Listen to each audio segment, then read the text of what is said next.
So here, let's take this question. What are the forces that influence ocean currents? Describe their role in fishing industry of the world. So this is a question that I feel is directly from the NCERT. आपको ocean currents के forces mentioned है clearly आपके NCERT में, and you can the role हम बहुत पढ़ते हैं, prelims का question भी रहा है कि रोल क्या है फिशिंग इंडस्ट्री में, बट आप रोल भी स्पेसिफिकली मेंशन कर सकते हैं. तो जब आप like what are the, and this is a 15 marker, right? You have the space to write a lot of things. So सबसे पहले आप इसमें what are the forces में आप स्टार्टिंग में ओशन करंट की डेफिनेशन से स्टार्ट कर सकते हो. उसके बाद आप probably नेक्स्ट पेज पे पूरा मैप बनाओगे. Like I would have made, because I had practiced that map a lot, I would have made that map जो पूरा डिफाइन कर रहा है कि ओशन करेंट्स कहाँ से कहाँ जा रहे हैं. You would name them quickly because it is a 15 marker. उसके बाद आप व्हाट आर द फोर्सेस. तो फोर्सेस आपके एनसीईआरटी में आई थिंक 4 या 5 मेंशन है, but I knew other than that also कि 2 टाइप के फोर्सेज होते हैं. आई थिंक प्राइमरी फोर्सेज होते हैं और सेकेंडरी फोर्सेज होते हैं.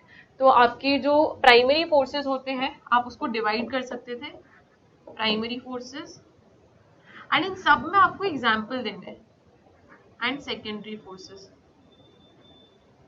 तो आपके प्राइमरी फोर्सेस जैसे कि कोरियलिस फोर्स हो गया, आपका विंड हो गया, and then you will mention briefly what does Coriolis force do, कि करंट्स को राइट में मूव कर देता है.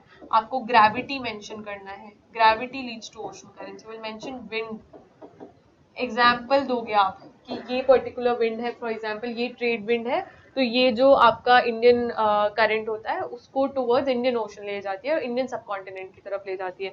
तो आपको एग्जाम्पल्स देना बहुत इंपॉर्टेंट है. सेकेंडरी में सिमिलरली आई थिंक 2 होते हैं, एक टेम्परेचर होता है और एक डेंसिटी होता है जिसको हम सैलिनिटी भी कहते हैं.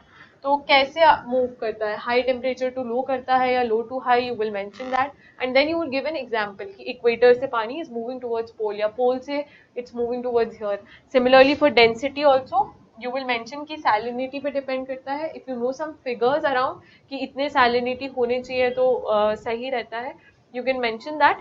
Otherwise you will mention it moves from high saline areas to low saline areas, and you will also put in examples for that. ये आपका first part of the question complete हो जाएगा. सेकंड पार्ट है describe the role in fishing industry of the world. तो fishing industry के में आप direct heading डालोगे role in fishing industry wherever, and you will probably draw a flow chart here. आप flow chart कैसे draw कर सकते हो?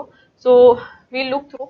आप फ्लो चार्ट ऐसे ड्रॉ कर सकते हो कि यू विल राइट कि ओशन करंट होता है, ocean current leads to upwelling of water.